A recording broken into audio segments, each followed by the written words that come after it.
এটা হচ্ছে কালো কচু, এটাকে ছোট ছোট করে কেটে নিয়েছি এবং সিদ্ধ করেছি। এগুলো সিদ্ধ করে নিয়েছি। আর নিয়েছি এখানে আমি ছোলার ডাল, লবণ, হলুদ, রসুন লঙ্কা বাটা, আর নিচ্ছি ময়দা। এই ডালটাকে আমি এখন এটাকে মেখে নেব।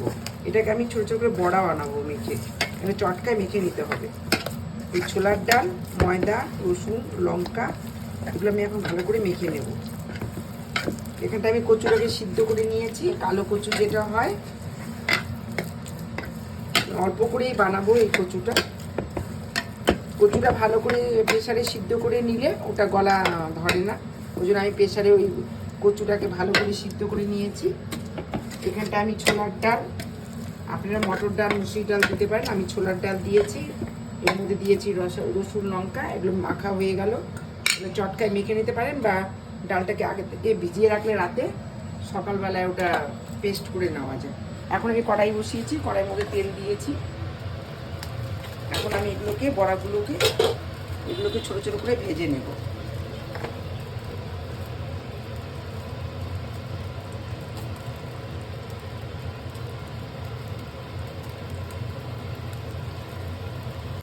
আর এই যে আমি এখন বড়াগুলো ভেজে তুলে নিচ্ছি। আমি বড়াগুলো একটু কড়া করে ভাজতে হবে, এটা কচু শাকের মধ্যে দিতে হবে, এই জন্য বড়াগুলো ভালো করে কড়া করে ভেজে নিতে হবে। আমার ভাজা হয়ে গেছে, এগুলো আমি লাল লালভাবে ভেজে নিয়েছি। এখন উঠিয়ে নিব। এখানে আমার বড়াগুলো সব ভাজা হয়ে গেছে, বড়াগুলো তুলে ফেলেছি কড়াই থেকে। এখন আমি দেবো একটু সর্ষের তেল। কচু অল্প পরিমাণে আছে, ওই জন্য তেলটা অল্প পরিমাণে দিলাম। এখানে পেঁয়াজ কুচি করে কেটে রেখেছিলাম, এই পেঁয়াজগুলো এখানে দেবো।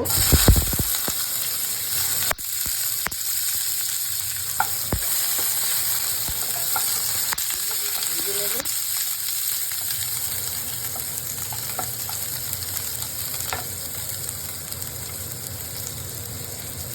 এর মধ্যে একটু কালো জিরা দিলাম।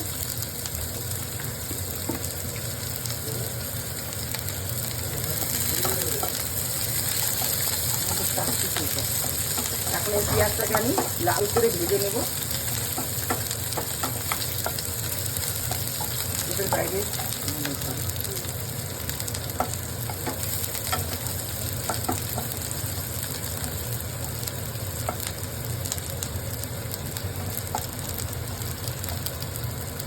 এর মধ্যে রসুন আর লঙ্কা বাটা আছে, রসুন লঙ্কাটা দেবো। রসুন লঙ্কা একটু বেশি দিতে হবে, কারণ কচুর ডাটা কচু অনেক সময় গলায় ধরে, এই জন্য একটু রসুন লঙ্কাটা একটু বেশি দিয়েছি। এটাকে আমি এখন রান্না করবো, এটাকে ভেজে নেবো। এখন আমি এর মধ্যে একটু লবণ দিয়ে দেবো, পরিমাণ মতন লবণ দেবেন, যে যেরকম খান। এর মধ্যে 1 চামচ আমি হলুদ দিলাম। এটাকে আমি ভালো করে এখন নাড়াচাড়া করে ভেজে নেব যতক্ষণ পর্যন্ত এটা লাল না হবে। এর মধ্যে আমি কচুগুলো, কালো কচু, সেটা কেটে ছোট ছোট করে কেটে প্রেসার কুকারে সিদ্ধ করে নিয়েছি। প্রেসার কুকারে সিদ্ধ করলে ভালোভাবে সিদ্ধটা হয়। এটা আমি এখন, এই মশলাটা ভাজা হয়ে গেছে, এর মধ্যে আমি এখন কচুটা ছেড়ে দেবো।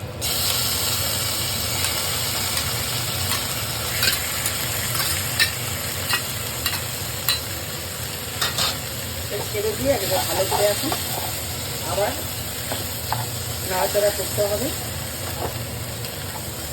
কচুটা জল যতটা আছে এর মধ্যে শুকিয়ে নিতে হবে।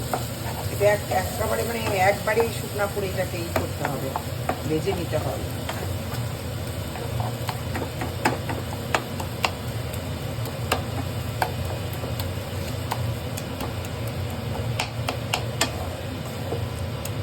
গ্যাসটা বেশি বাড়ানো যাবে না, অল্প আঁচে করতে হবে, নাহলে আবার পুড়ে যাবে, জল শুকাবে না। এটা অল্প আঁচে করলে কচুর জলটা আস্তে আস্তে ভালো করে শুকিয়ে যায়। কচুটা এখন শুকিয়ে গেছে, এটা কম আঁচে করেছি। এখন আমি বড়াগুলোকে ছেড়ে দেব। এই বড়াটা আপনারা মুসুরির ডাল বা মুগের ডাল দিয়ে করতে পারেন। আগের দিন রাত্রে ভিজিয়ে রাখলে পরে পেস্ট করে নিলে হয়ে যায়। এবার বড়াগুলোকে আমি ছেড়ে দিলাম। এবার কচুর মধ্যে পুরো মেখে নিই, মাখা মাখা করে দেবো।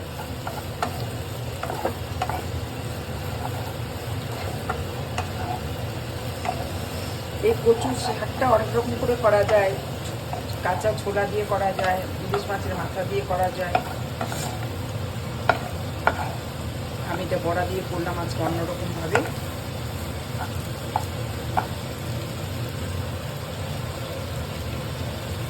এর মধ্যে আমি 1 চামচ চিনি দিলাম, আপনারা পারলে দেবেন, না পারলে নাই।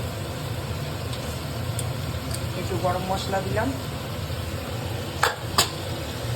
আর একটু ঘি দিলাম।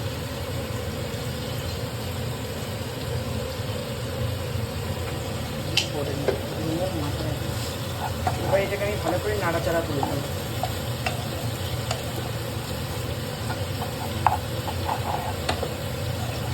কচুটা ভালোভাবে শুকিয়ে নেবেন, না হলে ওটা গলা ধরতে পারে। কচুটা একটু পুরো ভালোভাবে শুকিয়ে নিতে হবে।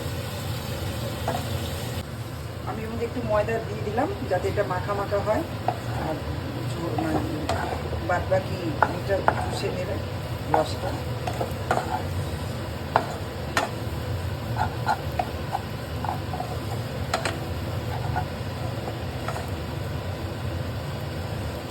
আমি এরকম করে বানালাম, আপনারা বানিয়ে খেয়ে দেখবেন।